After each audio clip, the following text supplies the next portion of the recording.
पुढची बातमी बघूयात। केंद्रीय कॅबिनेटकडून एक देश एक निवडणूक या प्रस्तावाला आता केंद्रीय मंत्रिमंडळाची मंजुरी सुद्धा मिळाली आहे। आगामी हिवाळी अधिवेशनामध्ये या संदर्भात विधेयक मांडण्यात येणार आहे आणि विधेयक मंजूर झाल्यावरती हा कायदा अंमलात येईल। महत्त्वाची बाब म्हणजे जेडीयू आणि लोक जनशक्ती पक्षानंच काही दिवसांपूर्वी या धोरणाला पुन्हा एकदा समर्थन दिलेलं आहे।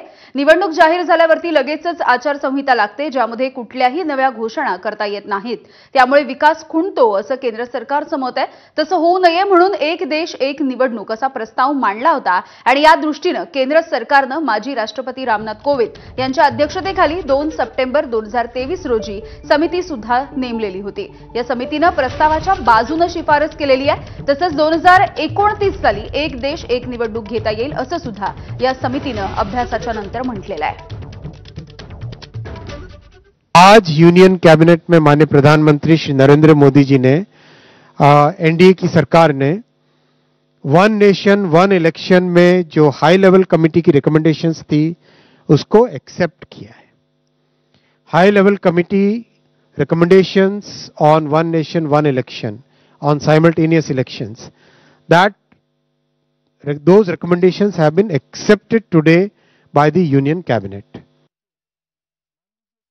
विषयी बोलत आमचे प्रतिनिधी सोमेश कोलगे सध्या आपल्या सोबत आहेत। सोमेश, आपण बघतोय एकीकडे वन नेशन वन इलेक्शनला मान्यता दिली जाते, केंद्रीय मंत्रिमंडळ सुद्धा यासाठी आता अनुकूल असलेलं दिसतंय, मात्र दुसरीकडे काँग्रेसचा याला विरोध। नेमकं काय सुरू आहे? यामिनी, एक देश एक निवडणुकीबाबत आपल्याला सर्वांना माहिती आहे, गेल्या वेळी एक उच्चस्तरीय समिती गठीत करण्यात आली होती, ज्या समितीचे अध्यक्ष माजी राष्ट्रपती रामनाथ कोविंद होते आणि या समितीने देशभरात वेगवेगळ्या न्यायाधीशांच्या भेटी घेतल्या, त्यांनी कॉन्स्टिट्यूशनल एक्सपर्ट्सच्या भेटी घेतल्या, वेगवेगळ्या पक्षाच्या प्रतिनिधींसोबत चर्चा केली होती। केंद्रीय गृहमंत्री अमित शाह या समितीचे सदस्य होते आणि या समितीने आपला रिपोर्ट हा गेल्या या निवडणुकीच्या पूर्वी सरकारची टर्म संपण्यापूर्वी 31 मार्च रोजी राष्ट्रपतींना दिला होता आणि सरकारला सादर केला होता।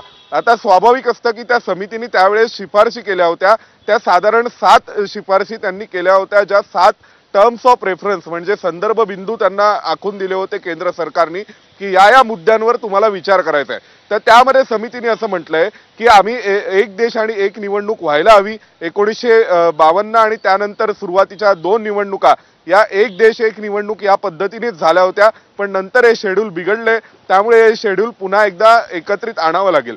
दुसरी जी सगळ्यात महत्त्वाची शिफारस त्यांनी केली की जर एखाद्या राज्याच्या विधानसभेमध्ये जर अविश्वासदर्शक ठराव आला किंवा हंग असेंब्ली झाली, एखाद्या ठिकाणी सरकार स्थापन होऊ शकत नसेल, तर अशा परिस्थितीमध्ये आपल्याकडे सध्याच्या पद्धतीनुसार उरलेल्या संपूर्ण टर्मसाठी एक सरकार निवडून येतं जेव्हा आपण निवडणुका घेतो तेव्हा। तर त्यांनी असं म्हटलं होतं की उरलेल्या टेन्युअरसाठी म्हणजे उदाहरणार्थ 5 वर्षासाठी जर महाराष्ट्राचं सरकार निवडून आलं असेल, विधानसभा निवडून आली असेल आणि अचानक समजा 2 वर्षात विधानसभा काही कारणास्तव भंग झाली किंवा विसर्जित करावी लागली, तर अशा परिस्थितीमध्ये जी विधानसभा निवडून येईल ती फक्त 3 वर्षासाठी निवडून येईल।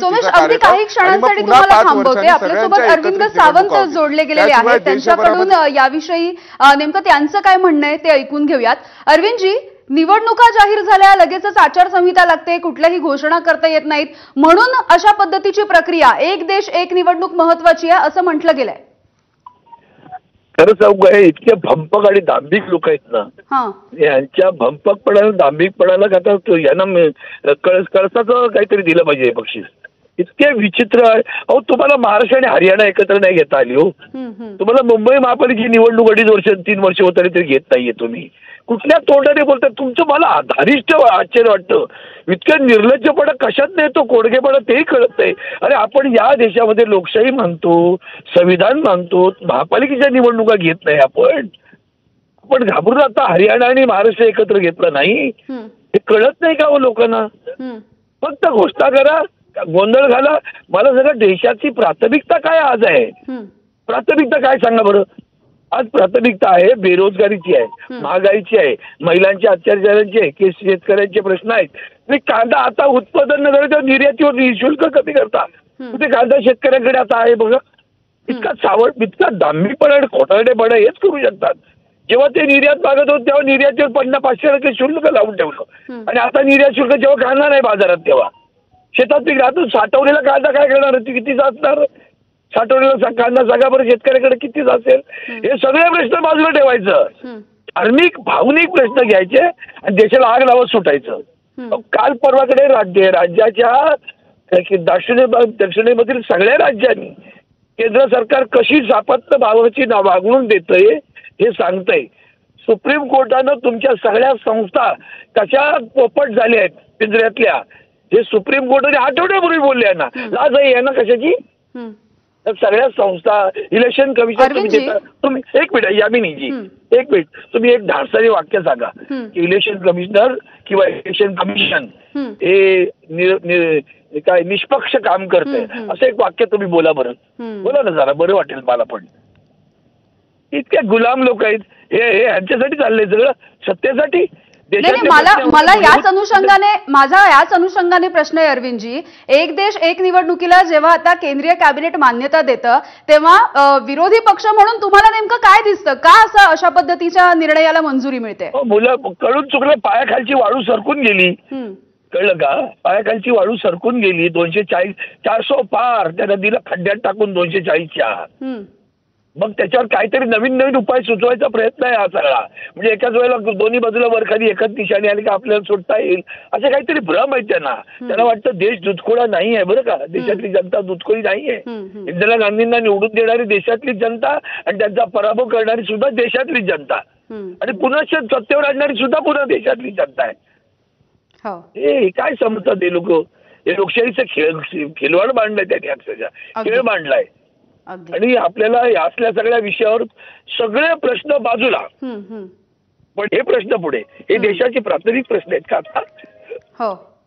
बघा हो, तुम्हाला मराठी आहेत त्यांना विचारा ना, हरियाणा काय मोठा बरं बिलात काय तुम्हाला माहिती आहे का, बिलात काय ते पण नाही माहिती, बिलात काय ते पण माहिती आणि बिलात काय ते पण माहिती नाही. कमेंट करतात. अगदी तुमचा मुद्दा लक्षात आला अरविंदजी. आपल्यासोबत पृथ्वीराज चव्हाण जोडले गेलेले आहेत. खूप खूप धन्यवाद अरविंदजी, तुम्ही सविस्तर बातचीत केलीत यासाठी. पृथ्वीराजजी, एक मोठी बातमी येते आहे आता. केंद्रीय मंडळाने आता याला मान्यता दिलेली आहे. 2029 पासून लोकसभा विधानसभा एकत्र घेता येतील असं म्हटलंय. केंद्रीय कॅबिनेट म्हणतंय एक देश एक निवडणूक चालू शकते. हॅलो हॅलो हॅलो पृथ्वीराजजी नमस्कार, आवाज येतोय तुम्हाला? नाही फार आवाज येत नाही, स्पष्ट क्लिअर होत नाही.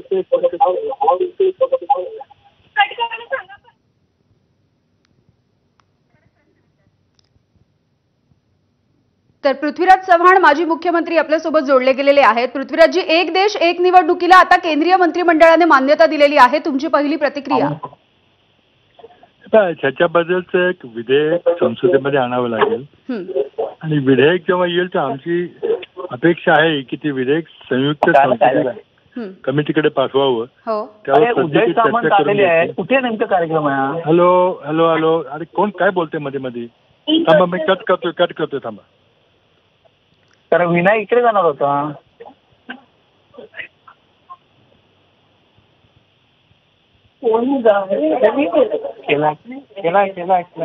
पृथ्वीराज चव्हाण यांच्याशी पुन्हा एकदा जोडलं जायचा प्रयत्न करूया. मात्र आताची ही मोठी बातमी आपण बघतोय. एक देश एक निवडणुकीला आता केंद्रीय मंत्रिमंडळाने मंजुरी दिलेली आहे. 2029 सालापासून एक देश एक निवडणूक घेता येईल असं सुद्धा त्यांनी म्हटलंय आणि त्या दृष्टीनं आता केंद्रीय मंत्रिमंडळ सुद्धा अभ्यास करू लागलेलं आहे. 2 सप्टेंबर 2023 रोजी समिती या सगळ्या संदर्भामध्ये नेमलेली होती. या सगळ्या समितीने अभ्यास केला, त्याचा प्रस्ताव पुढे सादर करण्यात आला आणि या समितीनं या प्रस्तावाच्या बाजूनं शिफारस केलेली होती.